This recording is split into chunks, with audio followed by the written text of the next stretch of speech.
दोस्तों नमस्कार। दोस्तों पिछले 48 घंटे के अंदर अमेरिका की दो बड़ी बड़ी बैंकें जो हैं वो कॉलेप्स हो गई हैं।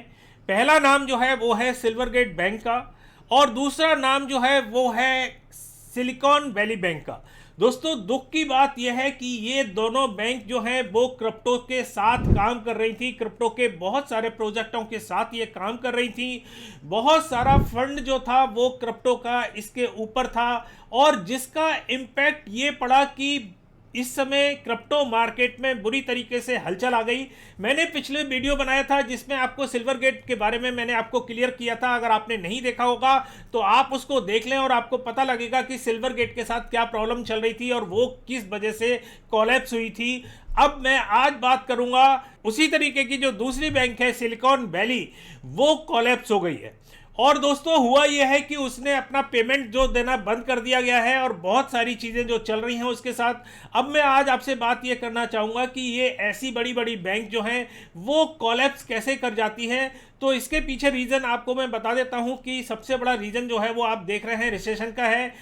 गवर्नमेंट जब चाहती है तब अपना फिएट करेंसी जो है वो प्रिंट कर लेती है और जब प्रिंट कर लेती है और उसकी मनमानी से जब प्रिंट करती है तो रिसेशन और महंगाई जो है वो बढ़ती चली जाती है।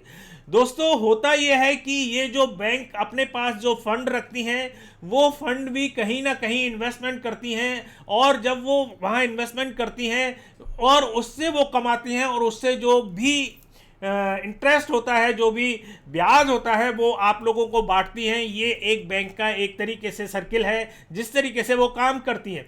अब क्या है कि सिल्वरगेट के पीछे भी यही पोजीशन थी कि सिल्वरगेट जो है वो अपना इन्वेस्टमेंट जो है वो बहुत सारे जो शेयर्स हैं, जो अमेरिका के बॉन्ड्स हैं, उसमें इन्वेस्टमेंट किया हुआ था। और आप देख रहे होंगे कि काफ़ी कुछ जो अभी एफओएमसी की मीटिंग में जिस तरीके से रेट को बढ़ाया जा रहा है उस तरीके से आपने देखा कि पूरी तरीके से जो शेयर मार्केट था वो रेड हो गया था और वो बुरी तरीके से नीचे गिरते चले गए।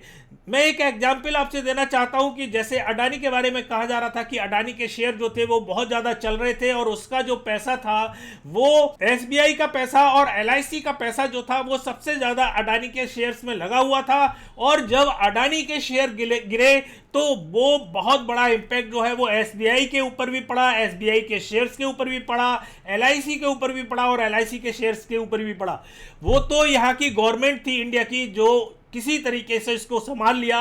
लेकिन क्या होता है कि जब इम्पैक्ट बहुत तगड़ा पड़ता है तो बैंक को मजबूरन जो है वो लिक्विडेट होना पड़ता है या उसको बंद करना पड़ जाता है। ऐसी पोजीशन भी आती रहती हैं। अब सिल्वरगेट के बारे में मैं आपको बताऊं कि इसका जो है करीबन 21 बिलियन डॉलर का जो पोर्टफोलियो था वो बॉन्ड्स के अंदर था। और जब ये बॉन्ड्स जो है वो डाउन हुए और लॉस हुआ तो करीबन 1.8 बिलियन डॉलर का जो है वो लॉस हुआ, जो इसके सीईओ ने बताया। अब मैं बात करता हूं स्टेबल कॉइन्स के बारे में और आप देख रहे होंगे कि स्टेबल कॉइन जो है यूएसडीसी और डाई और यूएसडीडी, ये तीनों कॉइन जो हैं वो आप देख रहे होंगे स्टेबल कॉइन थे और इस तरीके से डंप हुए कि ये 90 सेंट से भी नीचे चले गए। इसके पीछे रीजन क्या है कि सर्किल, आपको पता होगा कि यूएसडीसी जो है वो सर्किल का एक तरीके से स्टेबल कॉइन है और सर्किल ये दावा करता है कि इसके पीछे पूरी तरीके से इनके पास डॉलर्स हैं जो डॉलर्स से ये बैक करते हैं। अब प्रश्न ये उठता है कि जो डॉलर हैं सर्किल के, और आपको बता दूं कि सर्किल जो है वो एक तरीके से सिस्टर कंसर्न है या इनकी जो एक अलग कंपनी है वो है आपकी कॉइनबेस के साथ ही ये सर्किल जो है वो जुड़ा हुआ है। तो सर्किल का जो फंड था करीबन, जिसको मैं बोल सकता हूं कि 43 बिलियन डॉलर का इसके पीछे बैक जो फंड था यूएसडीसी का, वो इन्होंने काफ़ी कुछ जो फंड था वो इन्होंने रखा हुआ था अपनी सिल्वर वैली बैंक के अंदर।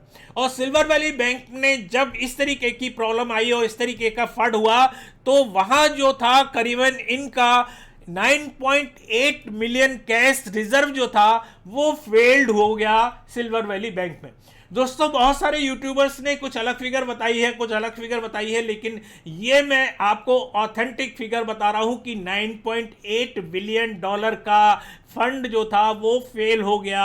मतलब मारा गया, बर्बाद हो गया जो रिजर्व का था यूएसडीसी का। और जब ये खबर जो है मार्केट में पहुंची, आपके बताऊं कि क्रिप्टो मार्केट में पहुंची, तो काफी कुछ बहुत सारा पैनिक हो गया। और आप देख रहे होंगे कि इस पैनिक की वजह से आप देखें यूएसडीसी की पोजीशन में आपको दिखा देता हूं स्क्रीन पर कि क्या पोजीशन आप देख सकते हैं यहां हो गई।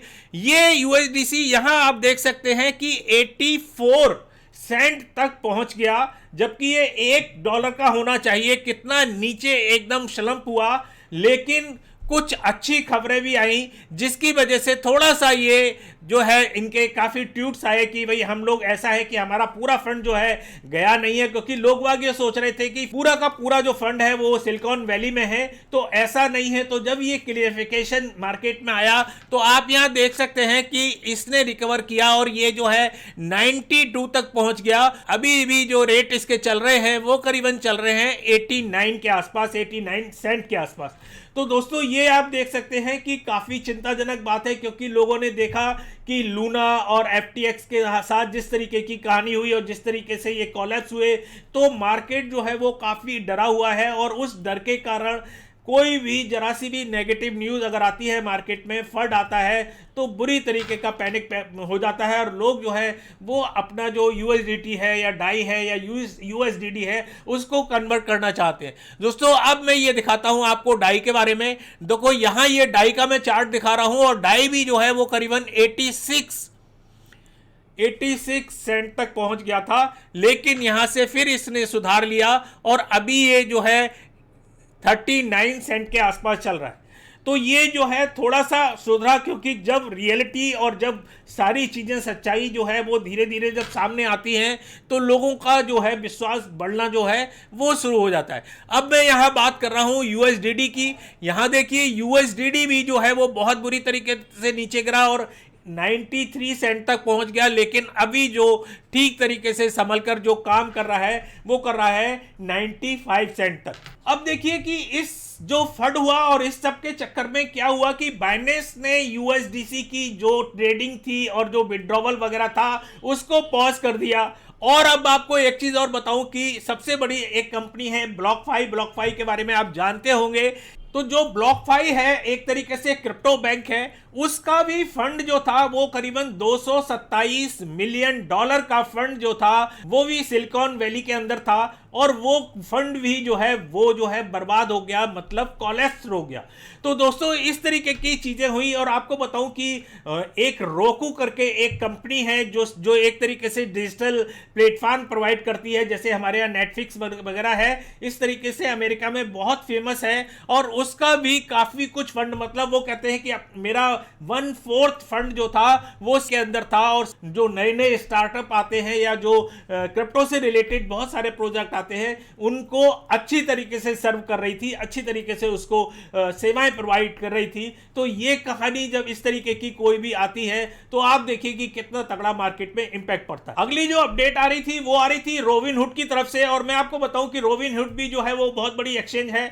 तो बहुत सारी, जैसे मैंने बताया कि काफी सारी एक्सचेंज जो है वो पैसे रखती हैं, तो रोबिनहुड ने भी अभी जो है यूएसडीसी की जो ट्रेडिंग है और जो विड्रॉवल है उसको भी अभी पॉज कर रखा है, इसी चक्कर में कि ये जो पैनिक है, जिस तरीके से यूएसडीसी गिर रहा था वो ना गिरे, संभले। तो आपने देखा होगा कि थोड़ा सा संभल रहा है। अब मैं आपको बताऊं कि क्रिप्टो के ऊपर और बहुत सारी जो नेगेटिव न्यूज आ रही हैं अभी, वो मैं आपसे थोड़ा सा डिस्कशन कर लेता हूं कि बिडेन सरकार ने क्या किया कि अगर आप माइनिंग करते हैं, क्योंकि आपको पता है चाइना में पहले माइनिंग होती थी और माइनिंग के वहां से जब बैन हुई तो माइनिंग के जो फार्म थे वो उठकर अमेरिका में चले गए और कंट्री में चले गए, रशिया वगैरह में, कजाकिस्तान वगैरह में चले गए थे। तो सबसे ज्यादा जो ट्रांसफर हुए थे वो अमेरिका में हुए थे।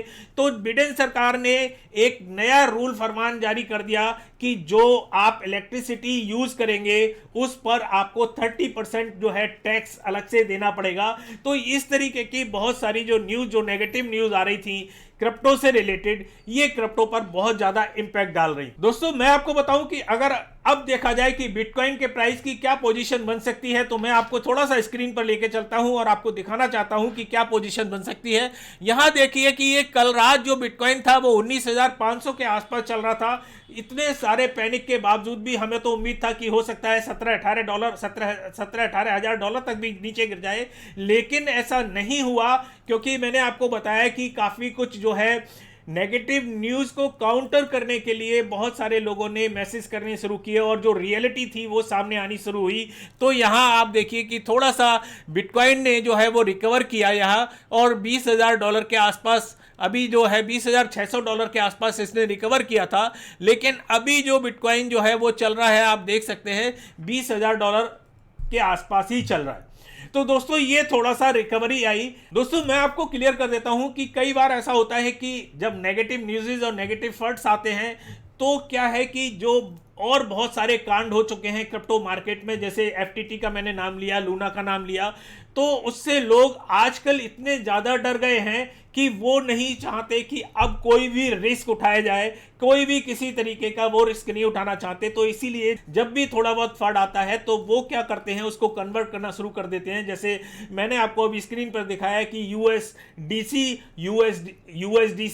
डाई और यूएसडीडी का जो सेल था वो बहुत तेजी से लोगों ने करना शुरू कर दिया, अपने कन्वर्ट करने शुरू कर दिए, जिससे मजबूरन बहुत सारे एक्सचेंज को अपनी ये फैसिलिटी जो है वो बंद करनी पड़ी। तो दोस्तों मेरी राय यही है कि हाँ, आप लोगों को डरना जरूर है, लेकिन फंड में नहीं फंसना है।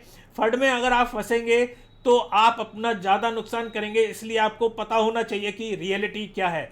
दोस्तों मैं आपको बताऊं कि मैं पूरी रात जगा हूं कल रात, और आपको पूरी अपडेट जो है वो इस फंड की मैं देता रहा हूं, सारी डिटेल आपको बताता रहा हूं ट्विटर पर। तो आपने अगर हमें ट्विटर पर ज्वाइन नहीं किया है तो आप उस पर ज्वाइन कीजिए। हमने टेलीग्राम पर भी आपको रात भर आपको अपडेट दिए हैं, आप उसको भी ज्वाइन कर सकते हैं। और अगर आप मेरे चैनल पर नए हैं तो आप हमें सब्सक्राइब कर सकते हैं, घंटी का भी बटन दबा लीजिए, जिससे आपको बिल्कुल ऑथेंटिक न्यूज़ और सही खबर आपको हम पहुंचाते रहते हैं।